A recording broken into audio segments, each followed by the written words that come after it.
TRS വീണ്ടും അധികാരത്തിലെത്തിയ തെലങ്കാനയിൽ കോൺഗ്രസിനെ തുടച്ചു നീക്കാൻ ശ്രമം. അടുത്ത മാർച്ചോടെ കോൺഗ്രസിനെ പൂർണ്ണമായും നിയമസഭാ കൗൺസിലിൽ നിന്നും ഇല്ലാതാക്കാനുള്ള ശ്രമങ്ങളാണ് നടക്കുന്നത്. ഇതോടെ നിയമസഭാ കൗൺസിലിൽ TRSനെ ചോദ്യം ചെയ്യാൻ ശക്തിയുള്ള ഒരു കക്ഷിയും ബാക്കിയുണ്ടാകില്ല. വെള്ളിയാഴ്ച കോൺഗ്രസ് നിയമസഭാ കക്ഷി TRS നിയമസഭാ കക്ഷിയിൽ ലയിക്കാൻ കൗൺസിൽ ചെയർമാൻ അനുമതി നൽകി. നിയമസഭാ കൗൺസിലിൽ ഇപ്പോൾ കോൺഗ്രസിന് ബാക്കിയുള്ളത് 2 അംഗങ്ങൾ മാത്രമാണ്. നിയമസഭാ കൗൺസിലിൽ 7 അംഗങ്ങളായിരുന്നു കോൺഗ്രസിന് ഉണ്ടായിരുന്നത്. അതിൽ K. രാജഗോപാൽ റെഡ്ഡി അടുത്തിടെ രാജിവെച്ചു. കൗൺസിലിലെ നിയമസഭാ കക്ഷികളെ ലയിക്കാൻ അനുവദിച്ചതിലൂടെ 4 കോൺഗ്രസ് അംഗങ്ങൾ TRS അംഗങ്ങളായി മാറി. PCC അധ്യക്ഷൻ ഉത്തമകുമാർ, കൗൺസിൽ പ്രതിപക്ഷ നേതാവ് മുഹമ്മദ് അലി ഷബീർ എന്നിവർ ചെയർമാനെ കാണുകയും അംഗങ്ങളെ കൂറുമാറ്റ നിരോധന നിയമപ്രകാരം അയോഗ്യരാക്കണമെന്നും ആവശ്യപ്പെട്ടു.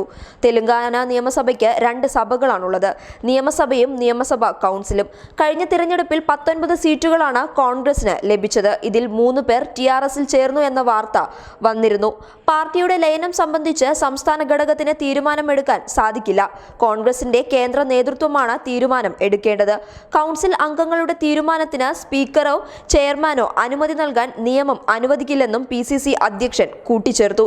അതേസമയം കോൺഗ്രസ് MLAമാർ TRSൽ ചേർക്കാൻ നീക്കം നടക്കുന്നുണ്ടെന്ന് റിപ്പോർട്ടുകൾ ഉണ്ട്. 4 കൗൺസിൽ അംഗങ്ങൾ രാജിവെച്ചതോടെ പ്രതിപക്ഷ നേതൃത്വ പദവി കോൺഗ്രസിന് നഷ്ടമായിരിക്കുകയാണ്. 40 അംഗ കൗൺസിലിൽ 4 അംഗങ്ങളെങ്കിലുമുള്ള പാർട്ടിക്കാണ് പ്രതിപക്ഷ നേതൃത്വ പദവി വഹിക്കാനുള്ള യോഗ്യതയുള്ളത്. കോൺഗ്രസിന് നിലവിൽ 2 അംഗങ്ങൾ മാത്രമാണുള്ളത്. ഇവരുടെ കാലാവധി വരുന്ന മാർച്ചിൽ അവസാനിക്കുകയും ചെയ്യും. വരുന്ന തിരഞ്ഞെടുപ്പിൽ മുഴുവൻ സീറ്റുകളിലും TRS വിജയിക്കുമെന്നാണ് കരുതുന്നത്. ഇതോടെ നിയമസഭാ കൗൺസിലിൽ പൂർണ്ണമായും കോൺഗ്രസ് ഇല്ലാതാകും. News desk public Kerala.